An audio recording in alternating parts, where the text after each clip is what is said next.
नमस्कार दोस्तों, कैसे हैं आप लोग। यूपी ट्रिपल एससी पेड परीक्षा और अन्य प्रतियोगी परीक्षाओं के लिए करंट अफेयर की इंपॉर्टेंस सीरीज चलाई जा रही है। ये चौथा पार्ट होगा। इसके पहले 3 पार्ट और भी अपलोड हो चुके हैं। जनवरी से लेकर अब तक बेस्ट 500 करंट अफेयर को हम लोग कंप्लीट करेंगे। तो चौथा वीडियो जो आपके सामने है, इसके पहले 3 वीडियो जो अपलोड हुए हैं उनको भी देख लेना। बहुत ही इंपॉर्टेंट क्वेश्चन है उसमें, और लिंक वीडियो के डिस्क्रिप्शन में आपको मिल जाएगा। थोड़ा सा प्रयास करेंगे तो सबसे अच्छे अंक आपके ही आएंगे। तो फ्रेंड्स, आज का वीडियो काफ़ी स्पेशल है। इसमें हम 35 से अधिक एमसीक्यूज को करेंगे डिस्कस। तो चलिए शुरू करते हैं वीडियो। और पहला क्वेश्चन जो कि आपके नॉलेज को टेस्ट करने के लिए मैं रखता हूं। तो पहला क्वेश्चन आपके लिए है, बताओ कि यूनेस्को की विश्व धरोहर स्थल में शामिल भारत का जो 40वां स्थान था, 40वां स्थल धौलावीरा, इसकी स्थिति क्या है। अच्छा, बहुत अच्छा प्रश्न है ना। और ये स्टैटिक जीके से भी संबंधित है और करंट से भी। तो इसका उत्तर आप लोग दीजिएगा जरूर। देखो, जो भी प्रश्न और जिसका भी उत्तर आप लोग एक बार लिख के दे देते हो, वो चीज़ आपको एग्जाम में भूलेगी कतई नहीं। और जब आप सर्च करते हो तो तमाम नई नई चीज़ें भी आपको पता चल जाती हैं। तो अगर आंसर पता है तो फटाफट आंसर कर दो, नहीं पता है तो गूगल कर लो, किताब देख लो, लेकिन आंसर लिखना जरूर। चलो शुरू करते हैं। पहला क्वेश्चन होगा, अब देखो, अब तक हम लोग 150 क्वेश्चन कंप्लीट कर चुके हैं। ये 151वां है, लेकिन बढ़ेंगे 1 to 3 के ही फॉर्मेट में। हाल ही में मंगोलिया के सर्वोच्च नागरिक पुरस्कार the order of polar star से किसे सम्मानित किया गया। प्रश्न बहुत ही अच्छा है और डेफिनेटली ये एग्जाम में आ सकता है। तो इसका आंसर बनेगा आर.के. समरवाल। तो विकल्प बी आपका बिल्कुल करेक्ट है। आर.के. समरवाल अध्यक्ष हैं किसके, इंजीनियर्स इंडिया लिमिटेड यानी कि EIL के अध्यक्ष और प्रबंध निदेशक हैं। तो इनको ये जो पुरस्कार मिला था ये 2021 में मिला था। लेकिन प्रश्न इंपॉर्टेंट है, तो आपने देखा होगा कई बार 2-3 साल पुराने करंट भी आ जाते हैं। तो प्रश्न इंपॉर्टेंट है, इसलिए आपको याद रखना है। अगला क्वेश्चन है, साहित्य का नोबेल पुरस्कार 2022 किसे प्रदान किया गया। हालांकि ये प्रश्न इंपॉर्टेंट नहीं है, लेकिन इसमें जो विकल्प हैं ये काफ़ी इंपॉर्टेंट हैं। ठीक है, तो विकल्पों के बारे में मैं आपको बताऊंगा। अब साहित्य का नोबेल पुरस्कार 2022 इसकी घोषणा हुई है अक्टूबर में जो परीक्षाएं होने वाली हैं उसमें तो ये प्रश्न नहीं आ सकता। लेकिन इसमें जो विकल्प बी, सी और डी हैं ये आपके लिए इंपॉर्टेंट हैं, तो उसके बारे में जानिए, ये एग्जाम में आएगा। साहित्य का नोबेल पुरस्कार 2022 किसे प्रदान किया गया है। तो देखो फ्रेंड्स, 2022 में यह पुरस्कार मिला है किसको, एनी अर्नो को। ये 2022 की विजेता हैं। 2021 में यह पुरस्कार मिला था अब्दुल रज्जाक गुरना को। ये इंपॉर्टेंट है for PET exam and other exam. Louise Gluck को मिला था 2020 में। मैंने क्रम से लिखा है ताकि आप अच्छे से समझ पाएं। और पीटर हैंडके को मिला था 2019 में। तो बाकी के जो 3 विकल्प हैं इसको बिल्कुल रट लीजिएगा, एग्जाम के लिए सबसे इंपॉर्टेंट है। अब्दुल रज्जाक गुरना 2021 में इन्होंने साहित्य का नोबेल पुरस्कार प्राप्त किया था। और 2022 में एनी अर्नो, नाम याद रखना। अक्टूबर के बाद जो परीक्षाएं होंगी उसके लिए प्रश्न इंपॉर्टेंट हो जाएगा। ठीक है, याद रखना। और ये जो एनी अर्नो हैं ये 1940 में पैदा हुई थी। और ये भी याद रखना कि एनी अर्नो स्पेलिंग अंग्रेजी में पढ़ोगे तो अर्नॉक्स पढ़ लोगे, हिंदी में इसको कहेंगे एनी अर्नो। ये कहाँ की हैं, तो ये फ्रेंच लेखिका हैं। ठीक है, अगला क्वेश्चन है, ओरल केयर ब्रांड डाबर लाल दंत मंजन के लिए ब्रांड एम्बेसडर कौन बने हैं। तो डाबर रेड टूथपेस्ट जो है इसके ब्रांड एम्बेसडर बन गए हैं अमिताभ बच्चन। तो विकल्प ए आपका यहाँ पर बिल्कुल करेक्ट है। ठीक है, अगला क्वेश्चन है, मिस अर्थ इंडिया 2022 कौन बनी है। अच्छा, प्रश्न बहुत इंपॉर्टेंट है। मिस अर्थ इंडिया 2022 ये बनी है वंशिका परमार। इस क्वेश्चन का ऑप्शन ए करेक्ट है। वंशिका परमार का संबंध कहाँ से है, हिमाचल प्रदेश से। और देखो, फिलीपींस में नवंबर माह में प्रस्तावित मिस अर्थ पेजेंट में वंशिका परमार ही भारत की ओर से प्रतिनिधित्व करेंगी। मिस अर्थ 2022 के लिए फिलीपींस में होने वाली प्रतिस्पर्धा में 90 से अधिक देशों के प्रतिभाग करेंगे। तो हिमाचल प्रदेश की हैं वंशिका परमार, जिन्होंने जीता है मिस अर्थ इंडिया 2022। अच्छा, एक बार रिवीजन कर लेते हैं। ठीक है, मिस दिवा यूनिवर्स 2022 कौन बनी है, दिविता राय। ये पहला ऑप्शन बिल्कुल करेक्ट है। इसमें आपको असुमिलित को पहचानना है। ठीक है, तो मिस दिवा यूनिवर्स 2022 बनी है दिविता राय, ये रट लो। मिस इंडिया वर्ल्ड वाइड 2022 बनी है खुशी पटेल। मिस इंडिया USA 2022 बनी है आर्या वालवेकर। और मिस यूनिवर्स डिवाइन 2022 कौन बनी है, पल्लवी सिंह। तो सारे विकल्प यहाँ पर बिल्कुल करेक्ट हैं। आपका ऑप्शन डी यहाँ पर करेक्ट है। प्रश्न का उद्देश्य आप समझ गए होंगे। सभी जितनी भी सौंदर्य प्रतियोगिताएं होती हैं सभी का एक बार क्विक रिवीजन, और डेफिनेटली ये आपके एग्जाम के लिए बहुत ही इंपॉर्टेंट है। चलो ये बताओ कि फेमिना मिस इंडिया वर्ल्ड 2022 कौन बनी है? फेमिना मिस इंडिया वर्ल्ड 2022 पहचान रहे हो इनको? ये सिनी शेट्टी हैं। ऑप्शन ए आपका करेक्ट है। सिनी शेट्टी ने फेमिना मिस इंडिया वर्ल्ड 2022 का खिताब जीत लिया है। तो सिनी शेट्टी, ये याद रखना। अगला क्वेश्चन है, सांस के माध्यम से कोरोना की सुई मुक्त वैक्सीन जिसका नाम है AD5NCOV, ये ऐसी वैक्सीन है जिसको बस आपको क्या करना है, सूंघ लेना है। सूंघ लेंगे आपका वैक्सीनेशन हो गया। तो सांस के माध्यम से कोरोना की सुई मुक्त वैक्सीन AD5N को आपातकालीन मंजूरी देने वाला दुनिया का देश कौन सा बन गया? पहला, ये चाइना है। तो अगला क्वेश्चन है आपके लिए, द लाइन नामक दुनिया का पहला वर्टिकल सिटी कहाँ बनाया जा रहा है? द लाइन नामक दुनिया का पहला वर्टिकल सिटी। अब देखो ये समुद्र तल से काफ़ी ऊंचाई पर होगा और इसमें जितनी आबादी बेंगलुरु की है उतनी आबादी इसमें रहेगी। तो ये बन रहा है सऊदी अरब में। ऑप्शन ए आपका बिल्कुल करेक्ट है। ऐसा गगनचुंबी इमारत वाला शहर होगा अब सऊदी अरब, जिसकी कल्पना अब तक हॉलीवुड की जो साइंस फिक्शन वाली फिल्में होती थी उसमें की गई थी। इसकी चौड़ाई 200 मीटर यानी कि 656 फीट होगी, लंबाई 161 किलोमीटर होगी और इस प्रोजेक्ट को द लाइन नामक, मतलब जो नाम दिया गया है वो नाम है द लाइन, ठीक है। और यह सिटी समुद्र तल से आधा किलोमीटर ऊपर बनेगी। तो कमाल की बात है, सऊदी अरब भी कमाल करता है। अगला क्वेश्चन होगा, संयुक्त राष्ट्र प्रशांत क्षेत्र के यात्रा लेखक संगठन द्वारा भारत के किस राज्य को संस्कृति सर्वश्रेष्ठ गंतव्य के लिए अंतर्राष्ट्रीय यात्रा पुरस्कार 2023 से सम्मानित किया जाएगा? अंतर्राष्ट्रीय यात्रा पुरस्कार 2023 से सम्मानित किया जाएगा किसको? पश्चिम बंगाल को। तो इस क्वेश्चन का ऑप्शन ए करेक्ट है। डिजिटल इंडिया मिशन के तहत केंद्र सरकार द्वारा प्रबंधित ई अभियोजन पोर्टल के माध्यम से अदालती मामलों के निपटान करने की संख्या में कौन सा राज्य शीर्ष पर है? तो अदालती मामलों के निपटान करने की संख्या में कौन सा राज्य टॉप पर है? ई अभियोजन पोर्टल के माध्यम से। तो इसका आंसर है प्राउडली उत्तर प्रदेश। तो ऑप्शन ए इसका बिल्कुल करेक्ट है, ठीक है। अब देखो, ई अभियोजन पोर्टल के माध्यम से अदालती मामलों के निपटान में टॉप पर जो 3 स्टेट हैं उसमें पहला स्थान उत्तर प्रदेश का है, दूसरा मध्य प्रदेश का और तीसरा बिहार का। ये 3 राज्य ऐसे हैं जो ई अभियोजन पोर्टल के माध्यम से अपने यहाँ मुकदमों का तीव्र गति से निस्तारण कर रहे हैं। अगला क्वेश्चन होगा, संयुक्त राष्ट्र मानवाधिकार परिषद के नए प्रमुख कौन बने हैं? अब बताओ, ये प्रश्न बहुत ही इंपॉर्टेंट है, ठीक है। इसका आंसर हो जाएगा फ्रेंड्स वोल्कर टर्क, जो कहाँ से हैं? ऑस्ट्रिया से। ये हैं वोल्कर टर्क जो कि संयुक्त राष्ट्र मानवाधिकार आयोग के नए प्रमुख बन गए हैं। ऑस्ट्रिया से हैं ये, इनका नाम है वोल्कर टर्क।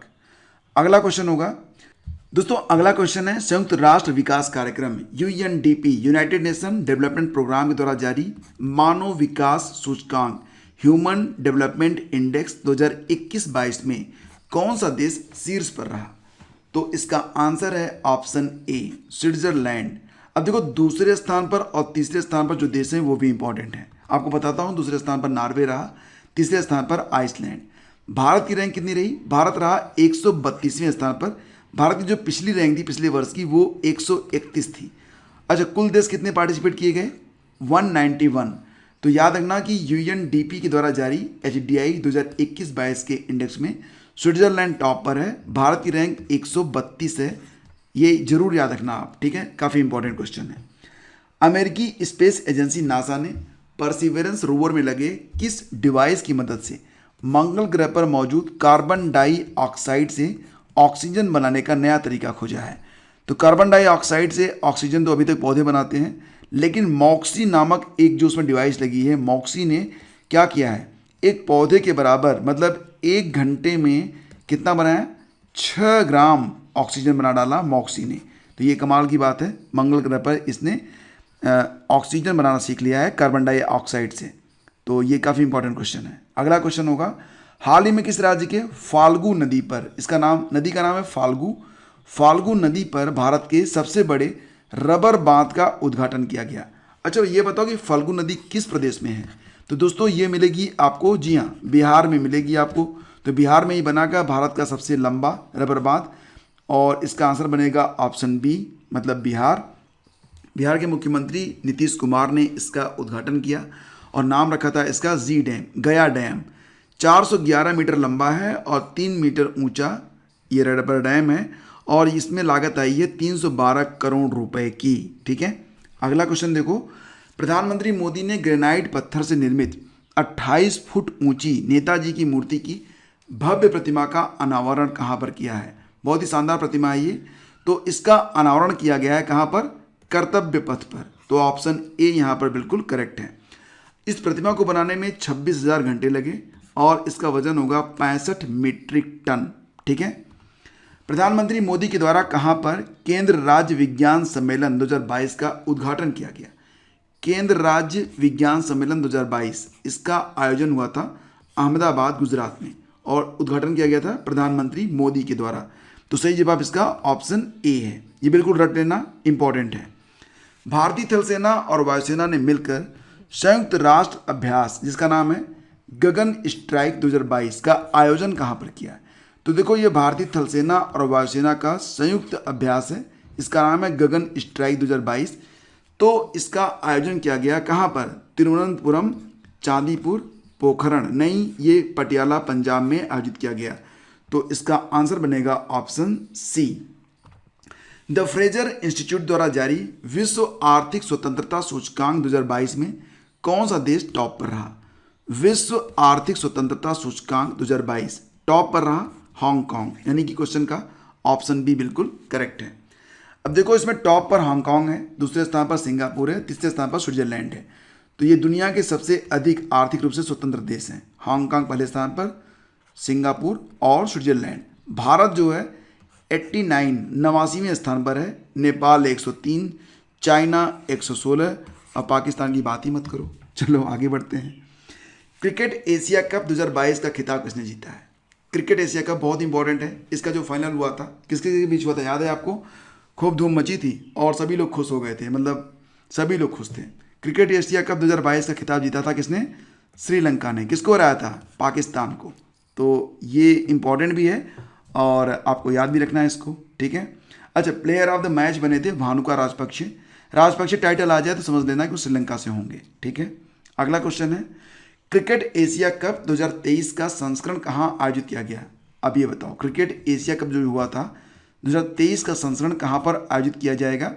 तो देखो फ्रेंड्स, 2023 का जो संस्करण होगा ये कहाँ पर होगा बताओ? भारत में तो नहीं होगा, श्रीलंका में भी नहीं होगा।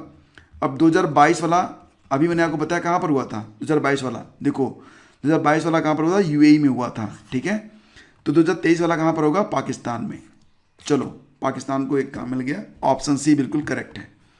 ठीक है। और हाँ, 2023 में इसका संस्करण कौन सा होगा? 16वां। अभी 2022 में जो हुआ है जिसको श्रीलंका ने जीता है वो 15वां संस्करण जीता है। ठीक है। टेनिस टूर्नामेंट यूएस ओपन 2022 में पुरुष एकल का खिताब किसने जीता है? अच्छा, साल में 4 ग्रैंड स्लैम होते हैं।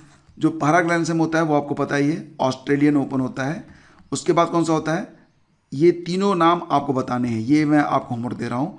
तो 1, 2, 3 और 4, चौथा बता देता हूँ। चौथा यूएस ओपन है, तीसरा विंबलडन ओपन। ठीक है, 3 तो बता दिया। अब दूसरा कौन सा होता है ये बता दो आप, बस इतना सा। अब देखो, यूएस ओपन को जीत लिया है कार्लोस अल्काराज ने, जो कि स्पेन से हैं। और फीमेल सिंगल का खिताब किसने जीता था? ईगा स्विएटेक ने। वो कहाँ से हैं? वो पोलैंड से हैं। तो पुरुष एकल जीत लिया कार्लोस अल्काराज ने, महिला एकल जीत लिया ईगा स्विएटेक ने। बस 2 ही पूछा जाएगा, ये दोनों ही रट लेना। ठीक है। और जितने भी ग्रैंड स्लैम हुए हैं उन पर एक 5 मिनट का वीडियो मैं आपको दूंगा, उसको देख लेना। आपका जो ग्रैंड स्लैम है उससे एक भी क्वेश्चन गलत नहीं होगा। छोटे छोटे वीडियोस में आप लोड करने की सोच रहा हूँ, जैसे कि आपका एक तो ये हो जाएगा जिसमें चारों ग्रैंड स्लैम आपके हो जाएंगे। एक छोटा सा वीडियो और आएगा जिसमें आईसीसी का प्लेयर ऑफ द मंथ पूरा मैं कंप्लीट कर दूंगा। एक और वीडियो आएगा जिसमें हम जो होते हैं ना ग्रैंड प्रिक्स, वो सारे हम लोग कंप्लीट कर लेंगे। तो इस प्रकार से आगे बढ़ते हैं। चीतों के संरक्षण के लिए 8 चीते नामीबिया से लाकर कहाँ रखे गए हैं? तो जो 8 चीते आए हैं नामीबिया से वो कहाँ पर रखे गए हैं? तो ये रखे गए हैं कुनो पालपुर राष्ट्रीय उद्यान मध्य प्रदेश में। ये इंपॉर्टेंट क्वेश्चन है, आएगा जरूर। ठीक है, ये याद रखना। भारत के 16वें महान्यायवादी अटॉर्नी जनरल कौन बने हैं? देखो दोस्तों, अब मैं आपको बताऊं तो इसमें बहुत सारे लोग कंफ्यूज हैं। ठीक है, बहुत सारे लोग बता रहे हैं कि मुकुल रोहतगी, जबकि मुकुल रोहतगी नहीं है।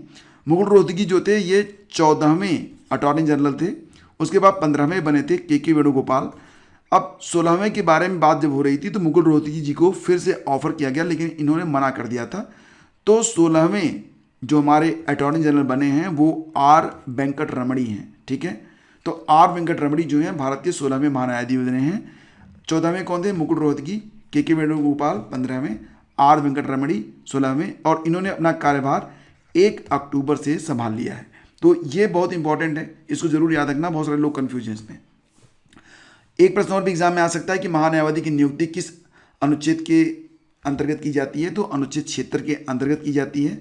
और उत्तर प्रदेश के जो सीजे हैं वो क्या हैं, उनका नाम क्या है? Honourable mister justice Rajesh Bindal ji हैं। ठीक है, ये भी याद रखना इंपॉर्टेंट है। अब यहाँ पर देखो सुमेलित करना है आपको। बेसिकली उद्देश्य यह होता है कि 3 प्रश्नों को एक साथ रखना ही उद्देश्य है। तो पढ़ लो कि भारत के नए मुख्य चुनाव आयुक्त बन गए हैं राजीव कुमार। ठीक है, भारतीय वायुसेना के नए महानिदेशक बन गए हैं संजीव कपूर, और रक्षा मंत्रालय के नए सलाहकार कौन बने हैं? विनोद जी खंडारे। तो 3 प्रश्नों को एक ही प्रश्नों में समेट कर तेजी से करंट अफेयर को आपके पास लाना, यही उद्देश्य होता है। तो सही जवाब बनेगा क्या? ऑप्शन डी, सभी सुमेलित हैं। संघाई सहयोग संगठन, इसको क्या कहेंगे? SCO। 2023 में मेजबानी कौन करेगा? इंडिया। और 2023 में इसका नया सदस्य कौन बनेगा? ईरान। तो ये भी याद रखना। संघाई सहयोग संगठन के राष्ट्राध्यक्षों की जो 22वीं बैठक हुई थी कहाँ पर हुई? जकार्ता में, ब्रुसेल्स में, शर्म अल शेख मिस्र में नहीं, समरकंद में हुई थी, उज्बेकिस्तान में। सही जवाब इसका ऑप्शन डी है। और भारत की ओर से प्रतिनिधित्व किसने किया था? हमारे प्रधानमंत्री मोदी ने। भारतीय सेना ने पर्वत प्रहार नामक सैन्य अभ्यास कहाँ पर आयोजित किया है? भारतीय सेना ने पर्वत प्रहार नामक सैन्य अभ्यास आयोजित किया है कहाँ पर? तो देखो फ्रेंड्स, इसमें सही जवाब बनेगा ऑप्शन, जी हाँ, लद्दाख वाला। ऑप्शन बी इसका बिल्कुल करेक्ट है। पर्वत प्रहार लद्दाख में आयोजित किया गया और यह 20 दिन तक चला था।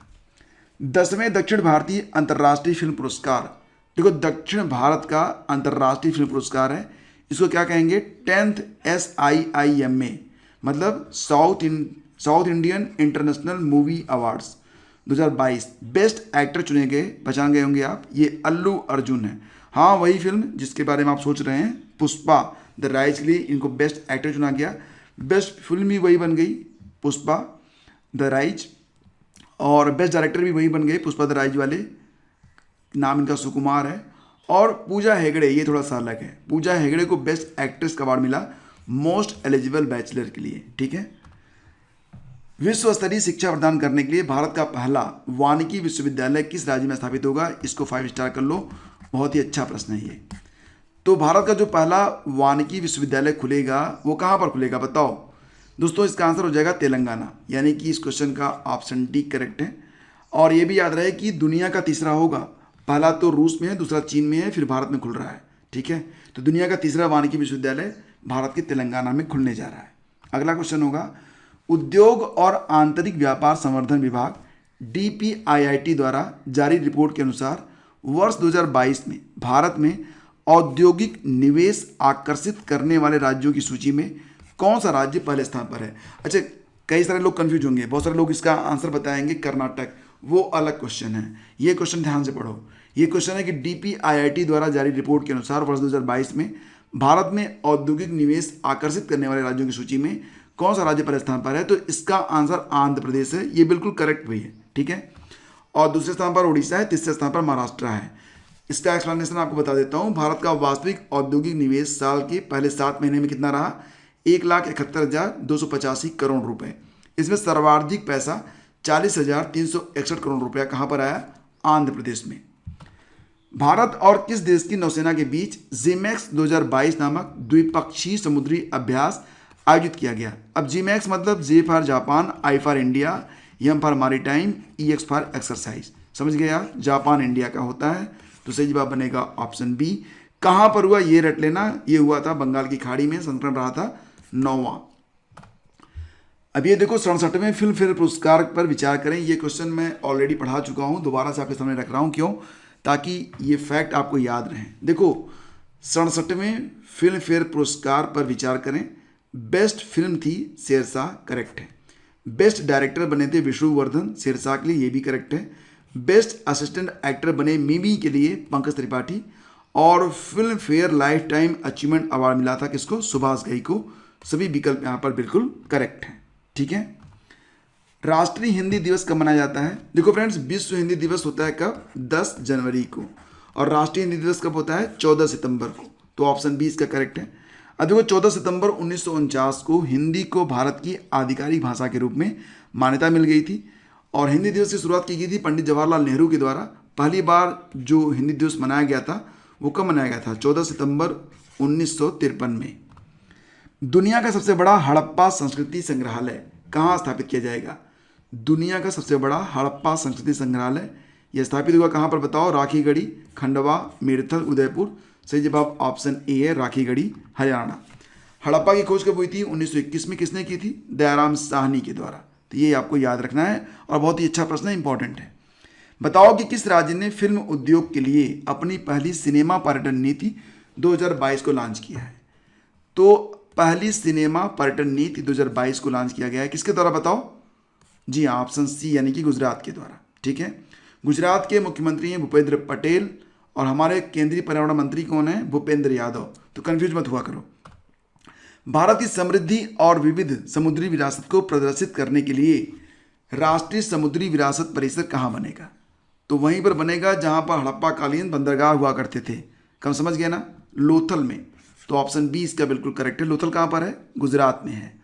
राष्ट्रीय समुद्री विरासत परिसर कहाँ बनेगा? लोथल, गुजरात में। तो ये आपको याद रखना है। तो ये हो गए आज के 35 प्रश्न। एक प्रश्न आपके लिए होगा, बताओ दो कि केंद्र सरकार द्वारा शुरू अमृत सरोवर योजना में कौन सा राज्य भारत में टॉप पर है? मोस्ट इंपॉर्टेंट क्वेश्चन है, इसका आंसर पक्का लिखना, ये बहुत ही इंपॉर्टेंट है। ठीक है, तो अमृत सरोवर योजना में मतलब जो स्कीम है उसमें कौन सा राज्य भारत में टॉप पर है? तो इसका आंसर भी मुझे पता है कि आपको पता ही होगा। अगर सीरीज आपको अच्छी लग रही है फ्रेंड्स तो प्लीज़ लाइक और शेयर जरूर किया करें और बने रहिए मेरे साथ। हम शीघ्र ही मिलते हैं आपसे एक नए वीडियो में। और हाँ, चैनल को सब्सक्राइब कर लेना, बेल आइकन को प्रेस कर देना, टेलीग्राम चैनल को जरूर ज्वाइन कर लेना। वहाँ पर आपकी क्विज भी करवाई जाती है और इंपॉर्टेंट इन्फॉर्मेशन और PDF भी शेयर की जाती है। Have a great day. जय हिंद।